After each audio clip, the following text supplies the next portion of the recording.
What's up, Mariners fans? Better go grab your trident because it's time to talk Mariners baseball here at the Mariners World Podcast. Today we will be talking about a Game 1 preview for tonight's game where Emerson Hancock takes the mound for your Seattle Mariners versus Tristan McKenzie and the Cleveland Guardians.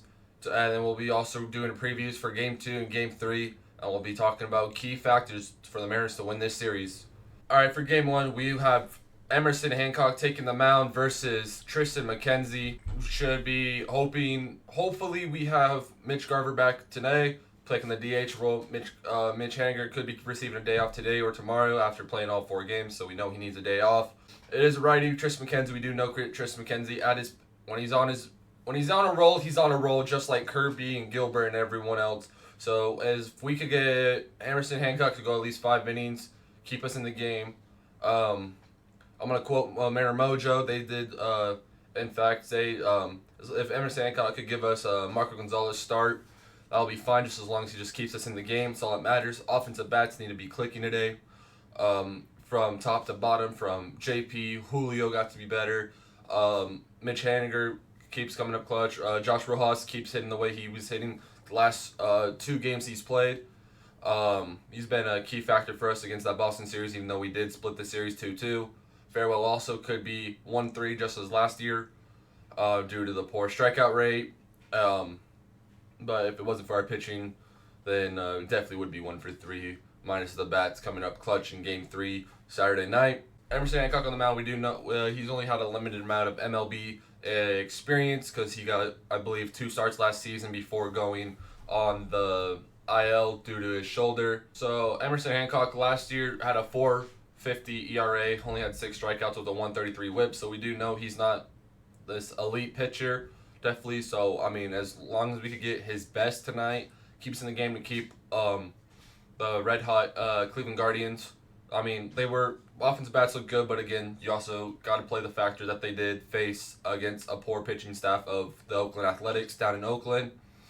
So, I mean, we were a different pitching staff, so hopefully we were able to keep the offense quiet like Jose Ramirez. So I feel like the offensive side of the things will be a little similar to the Boston Red Sox, just like with Rafael Devers. Keep Devers quiet. You mostly almost keep the entire Red Sox lineup quiet, but the Red Sox do have a little bit more actual key players in that lineup compared to the Cleveland Guardians. So you got to keep Cleveland quiet. Josh Naylor got to be quiet. J. Ram quiet.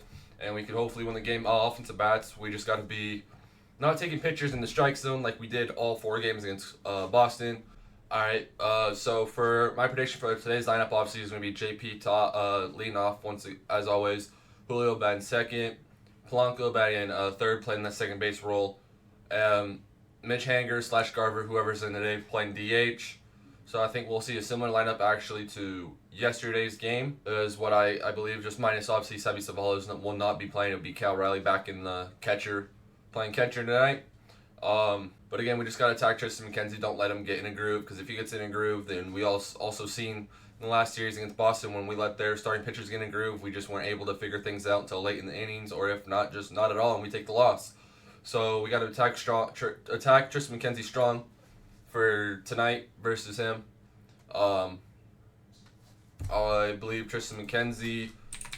Let's see what Tristan McKenzie stats are against your Seattle Mariners. Tristan McKenzie did not face the Seattle Mariners at all in the 2023 season, but in 2022, he pitched against 1 game, had 1 game start, pitched 6 innings, gave up 3 hits, 3 runs, 3 earned runs with 1 home run. Did walk 2 batters and had 4 strikeouts. And then in 2021, during his debut season, I believe, he pitched 2 games against us, had a 10.80 ERA compared to the 4.50 ERA he had in 2022. But he pitched a total of 5 innings, 5 hits, 6 runs, 6 earned runs, gave up 2 home runs with 7 walks, and had 6 strikeouts in 2021 against the Seattle Mariners. All time, Jorge Polanco is 1 for 13 against him. Mitch Hanger is 3 for 6. Sebi Savalas 2 for 6. J.P. Crawford is 2 for 4. Dylan Moore is 1 for 2. Julio's 0 for 2. Josh Rojas is 0 for 2. Ty France 0 for 2. Mitch Garver 0 for 1. And Cal Riley 0 for 2 against Tristan McKenzie, so we can't let him get his hot start. Hopefully we can pick it up. I will say this, I'm expecting a big series for Roy Polanco. I think that's just a 4-game fluke from him. Hopefully that's what it is. Hopefully he's able to come in and give us show glimpses of what he did in spring training to in this series against this Cleveland, especially tonight. But that is going to be the preview for tonight's game, where you have Emerson Hancock facing off Tristan McKenzie at 6:40 p.m. Pacific time at T-Mobile Park in Seattle, Washington. Game 2, you have Luis Castillo facing off Shane Bieber, battle of the aces for both respective sides. Hopefully, Luis Castillo has a bounce back in Game 2. He definitely should be able to, because just he had his stuff was good, but he just had poor command that limited to a poor outing in Game 1. So if he's able to figure out the strike zone for his second outing and dialing it all up, then Cleveland should have no answer versus Luis Castillo. And then for Game 3, you have George Kirby facing off Logan Allen. So Mariners will get their first appearance versus the left-handed starting pitcher. So we'll see what Scott Servais debuts for the first lefty matchup for the Seattle Mariners. We'll probably see Dylan Moore, Luis Arraez in that game. We'll see Sebi Zavala for sure in that game over Cal, because we go from a Tuesday night game to a Wednesday day game. So get Cal off of his feet once again. So Cal probably won't get that start for Game 3. It'll be Sebi Zavala behind the plate again. Hopefully we also have a Mitch Garver for all 3 games. If not, we'll probably get him for Game 2 and 3. Shane Bieber, last appearance against the Seattle Mariners was last year to start the season off, March 30th, where the Mariners took a 3-0 victory, where Shane Bieber went 6 innings, gave up 6 hits, no runs, had 3 strikeouts. That was the stat line for Shane Bieber in his last appearance versus the Seattle Mariners, which was last season, March 30th, 2023. J.P. Crawford is 6 for 9 versus Shane Bieber. Ty France 3 for 6. Mitch Garver's 2 for 18. Mitch Hanger's 3 for 12. Dylan Moore 1 for 6. Jorge Polanco 7 for 26. Cal Riley 1 for 6. Julio 0 for 6. Josh Rojas 0 for 6. Luis Arraez 1 for 4. Sebi Zavala 0 for 3. JP has a 667 average against him. Ty France batting a 500. Mitch Hanger has a 250. And Jorge Polanco has a 269. So Jorge Polanco should have a big series because he was in the division, the Central, so he knows how Cleveland is, knows that pitching staff very well. Minus probably obviously the younger guys like Logan Allen that will be pitching for Cleveland on Wednesday. So Luis Castillo did face off Shane Bieber on March 30th.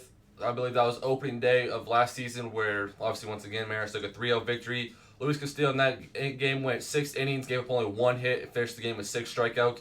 Dominated that Cleveland Guardians. That lineup, they did not have Tyler Freeman playing center field, and they did not have Bo Naylor yet at catcher. And I don't think they had Brian Rocchio playing shortstop. I think it was Gabriel Arias for them. I think also they didn't have Will Brennan. But Luis Castillo, Will Brennan is 1 for 2 versus Castillo. Andres Jimenez, 1 for 10. Austin Hedges, 1 for 3. Stephen Kwan, 3 for 9. Josh Naylor, 4 for 12. And Jose Ramirez is 5 for 20. Jose Ramirez has a 250 batting average, while Josh Naylor has a 333. Same with Stephen Kwan and Austin Hedges. And Will Brennan obviously has a 500, but that's limited appearances against Luis Castillo. Castillo should bounce back in Game 2. Fastball looked good. Slider looked good. Changeup looked good. Just the command, he was not able to paint the strike zone at all. So that did cause him to work up his pitch count and not go like a full 6-7 innings opening night versus the Boston Red Sox. So they expect a bounce back from Luis Castillo for sure right there. So George Kirby against the Guardians, he pitched in that Guardians series. He played them in April 9th, where Mariners took a 7-6 loss in 12 innings. That was in Cleveland, where George Kirby went 6 innings, gave up 5 hits, 1 run, 1 earned run, and finished the game with 4 strikeouts. Will Brennan of the Cleveland Guardians is 0 for 2 against him. Tyler Freeman's 1 for 1. Andres Jimenez 0 for 4. Austin Hedges 1 for 3. Stephen Kwan 2 for 5. Ramon Laureano 4 for 9. Josh Naylor 1 for 4, and Jose Ramirez 2 for 3.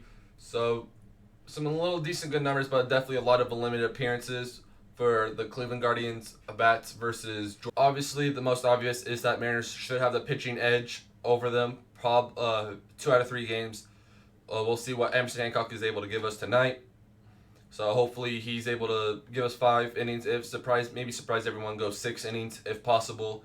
because Cleveland's offense really isn't that great. But I mean, who never knows? You never know.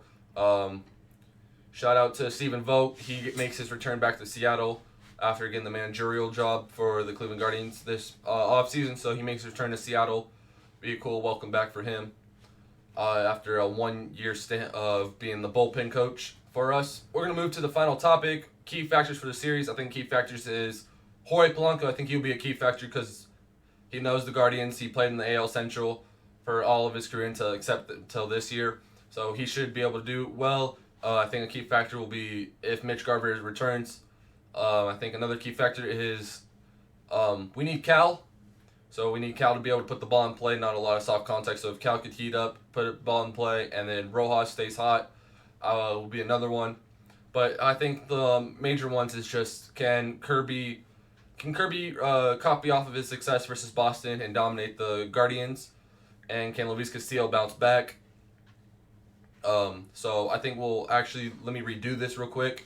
Key factors for the series will be the final topic for today's episode 5 of the Mariners World podcast.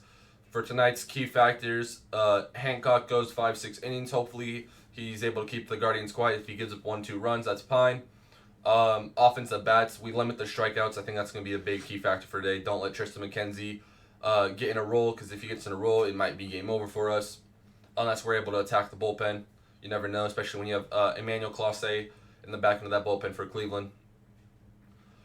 Game two key factors. I think the only one is Luis Castillo bounces back. We need Castillo to bounce back because I think the bats in general is just going to be a key factor for all 3 games. If we can play better than the way we played against Boston, knowing that Cleveland does have a better rotation than Boston does all around.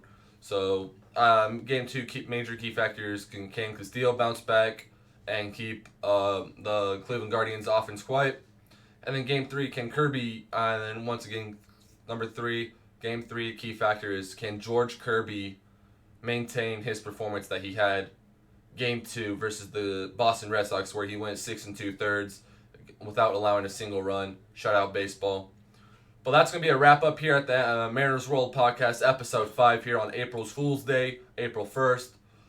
If you haven't already, make sure you like and subscribe. Also check me out on X/Twitter at Mariners World.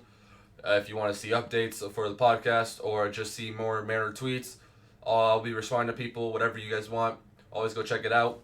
But that's going to be a wrap. Hope you guys enjoyed, and peace out.